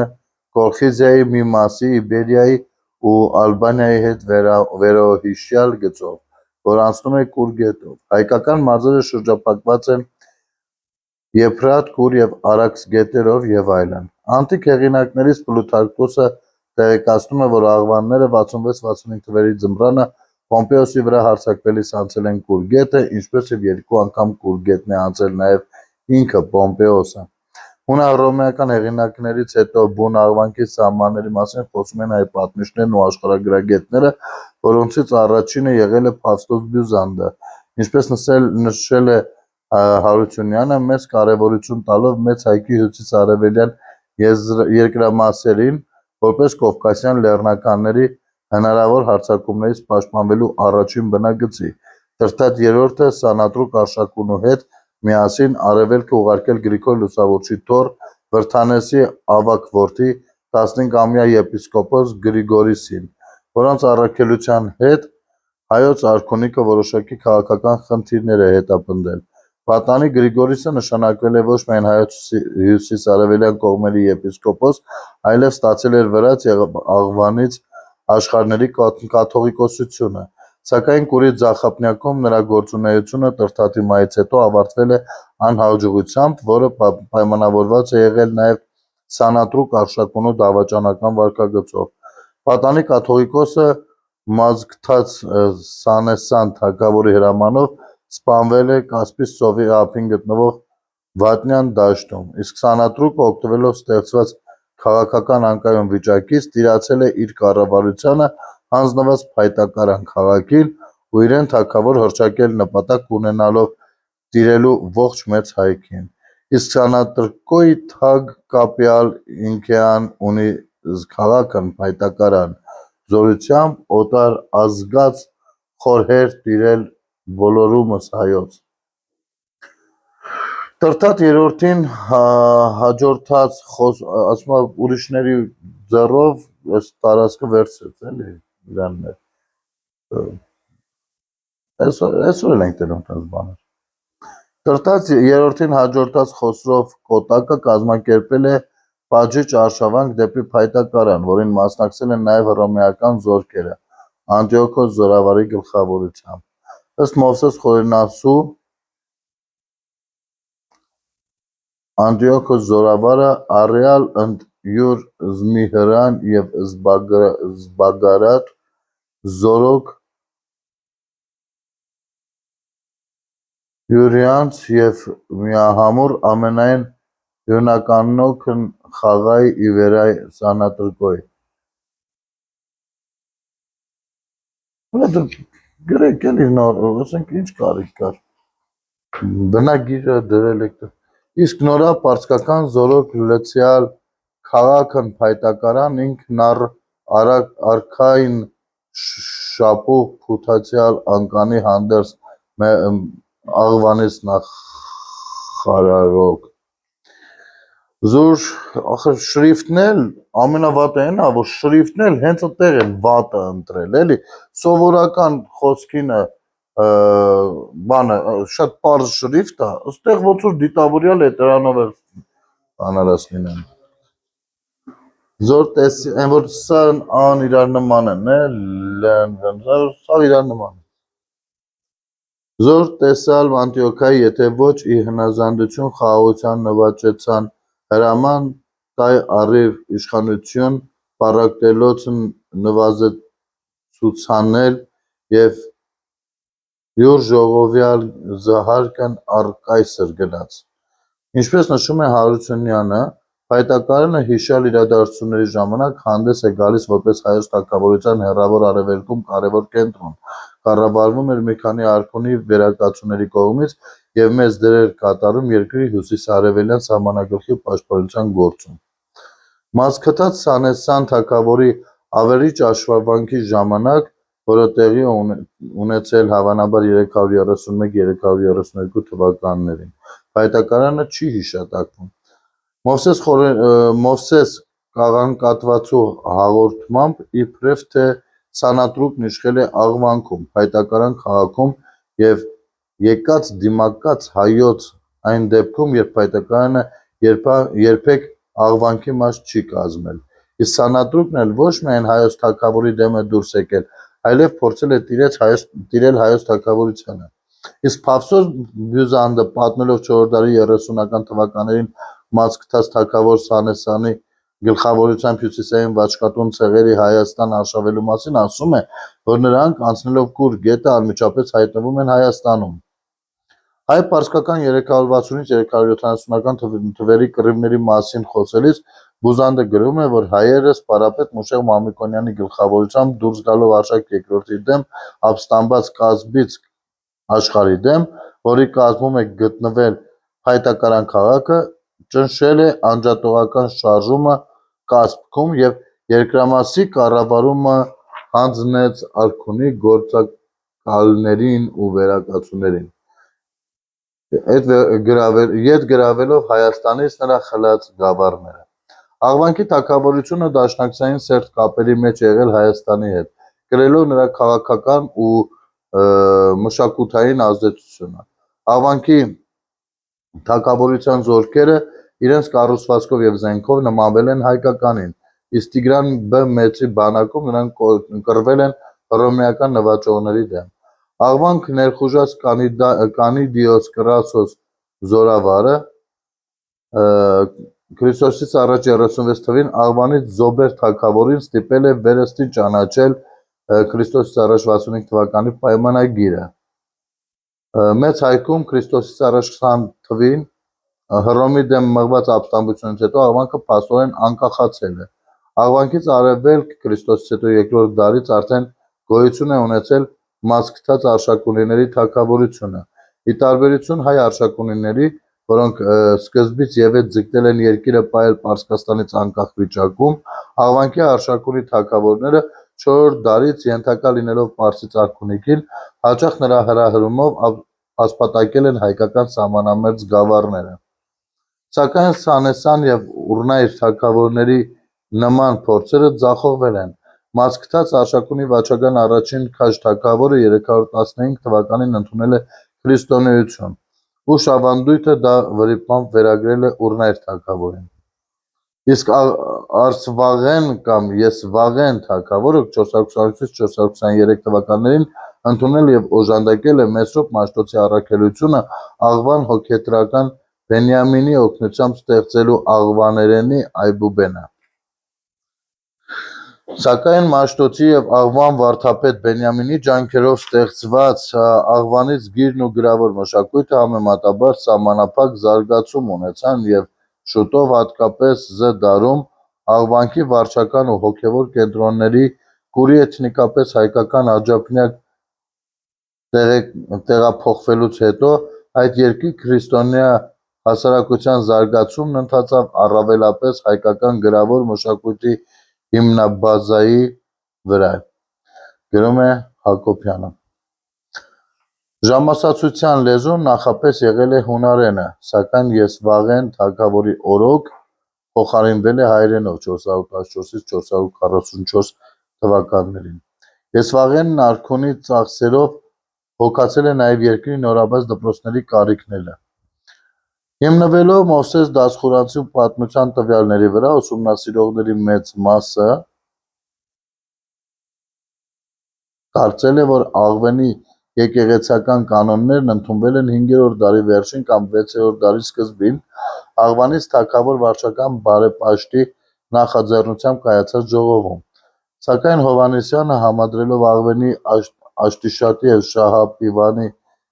սահմանադիր ժողովների որոշումները, նրանց հրավիրման տարեթվերը, տվյալ ժամանակահատվածում եկեղեցու հոգևոր և աշխարհիկ ղեկավարների անունները, եկել է այն մտքին, թե աղվենի ժողովը վարչական բարեպաշտ թագավորի օրոք չէր հրավիրվել, իբրև թե Շուփհաղիշո եպիսկոպոսապետը հաջորդել է Գրիգոր Լուսավորչիթոռ Գրիգորիսին, ով նահատակվել էր 331 թվականին, իսկ Մովսես Դասխուրանցու հիշատակած աղվենի ժողովի մասնակիցների թվում գրված է. «Ես վաճական աղվանից արքա և Շուփհաղիշոյ արքեպիսկոպոս Պարտավայ»։ Ըստ այդմ Հովհաննիսյանը եզրահանգում է. Առաջին. աղվենի սահմանադիր ժողովը հրավիրվել է վաճական երկրորդի թագավորության և Շոփհաղիշոյի հայրապետության օրոք, ամենայն հավանականությամբ 372-387 թվականներին հունիսի առաջին օրերից մեկում։ Եվ երկրորդ. աղվենի սահմանադիր ժողովի որոշումների հիմքում դրվել են Աշտիշատի ժողովի կանոնները և Ներսեսի միջոցառումները հաշվի առնելով աղվանքի աշխարհիկ և հոգևոր դասերի ուժերի նոր հարաբերությունները և տեղական առանձնահատկությունները, անշուշտ ներկայումս այս վարկածը դժվար է ընդունել։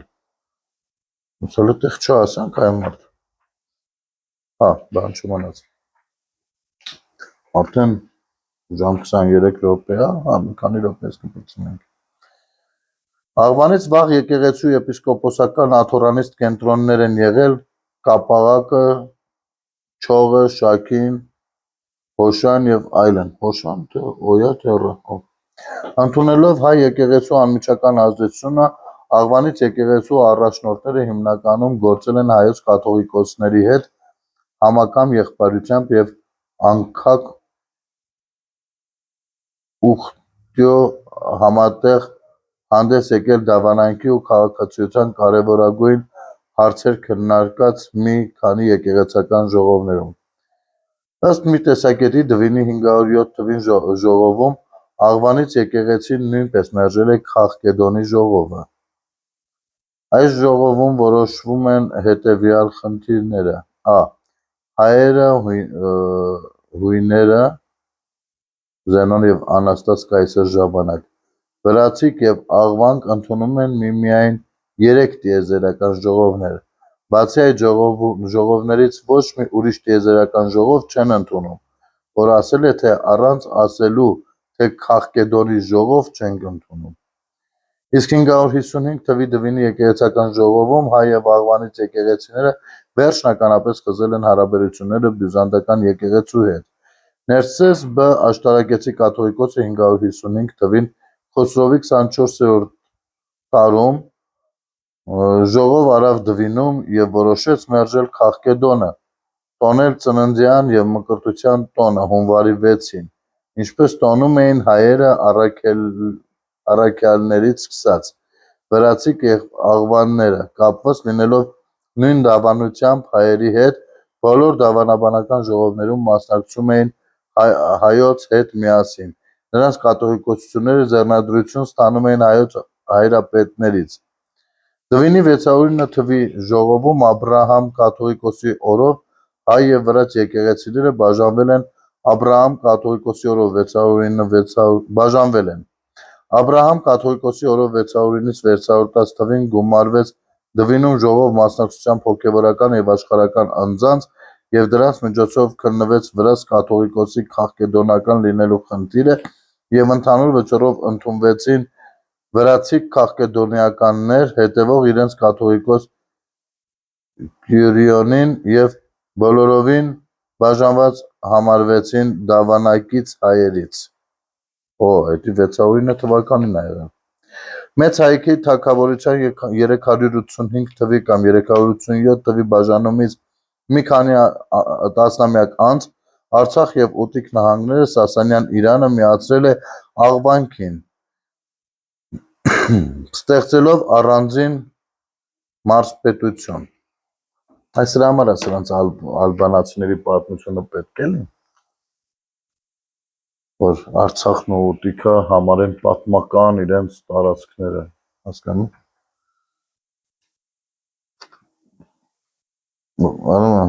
428 թվին Իրանի արքայից արքա Վռամ Գուրն իր մի հրամանագրով վերացրեց Արշակունյաց թագավորությունը դեռ 385 կամ 387 թվականին հռոմեական կայսրության եւ Սասանյան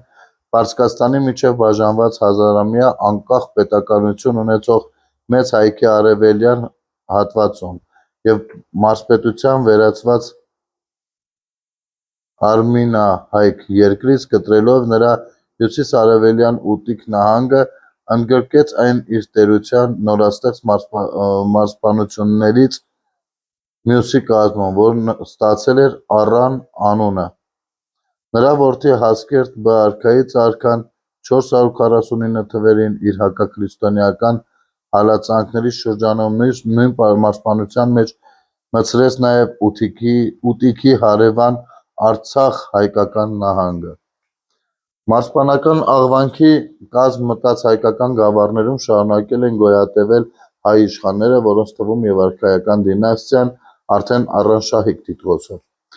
Սավիրները 5-րդ դարի վերջերից հաճախակի էին դարձել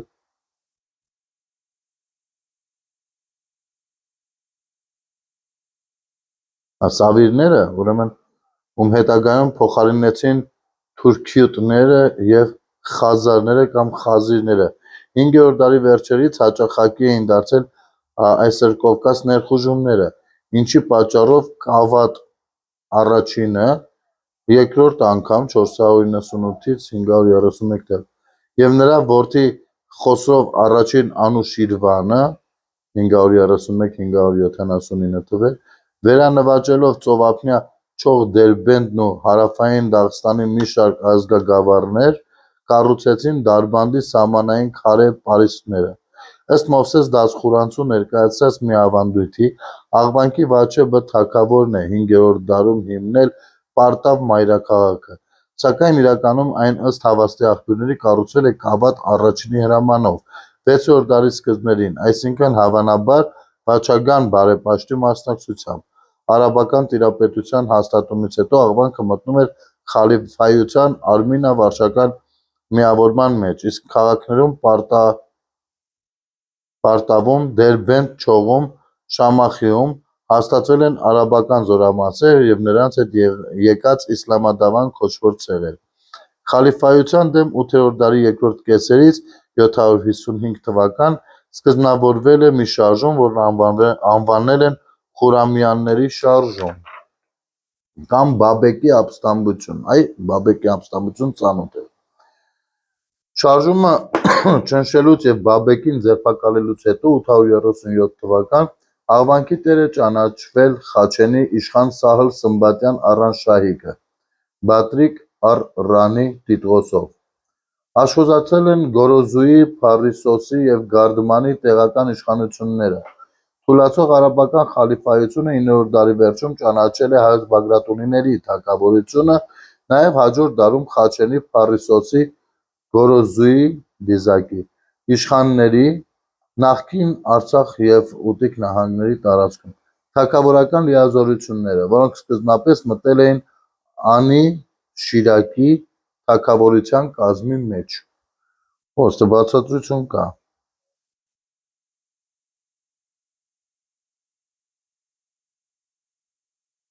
Այս բացատրությունն էլ բացատրության կարիք ունի։ Բայց հետաքրքիր է, պետք է խորանալ ստեղ։ Տարոնի հայ բագրատունիներից Սերող Հովհաննես Համամը իր իշխանության սահմանները հյուսիսում հասնելով մինչև Կովկասյան լեռնաշղթան, տիրելով Շաքիին և ծանարած աշխարհին, 893 թվականին հռչակվում է թագավոր Աղվանից։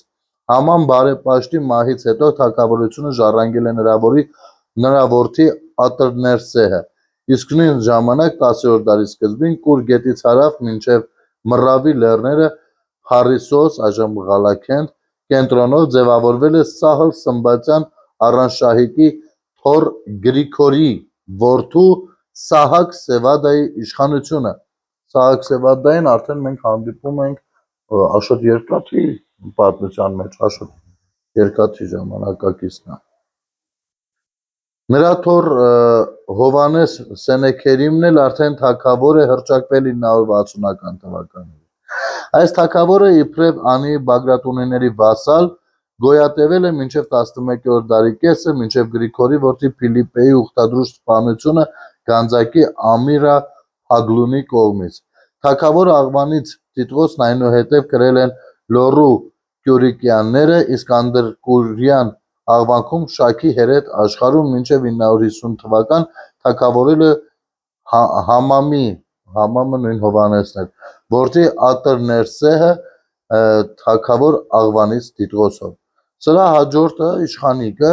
950-ից 960-ական թվերին կապվելով վրաց բագրատունիների հետ դարձել է քաղկեդոնական, ինչը հետագայում հնարավորություն է տվել վրաց Դավիթ շինարար թագավորին 1104 թվականին այդ թագավորությունը միացնել Վրաստանին։ Արաբական խալիֆայության տիրապետության տակ գտնված Պարտավի և Գանձակի ամիրայություններից Պարտավն ավերվել է 913-ից 944 թվերին, իսկ Գանձակը անցնելով Շադդադյան քրդական դինաստիայի իշխանությանը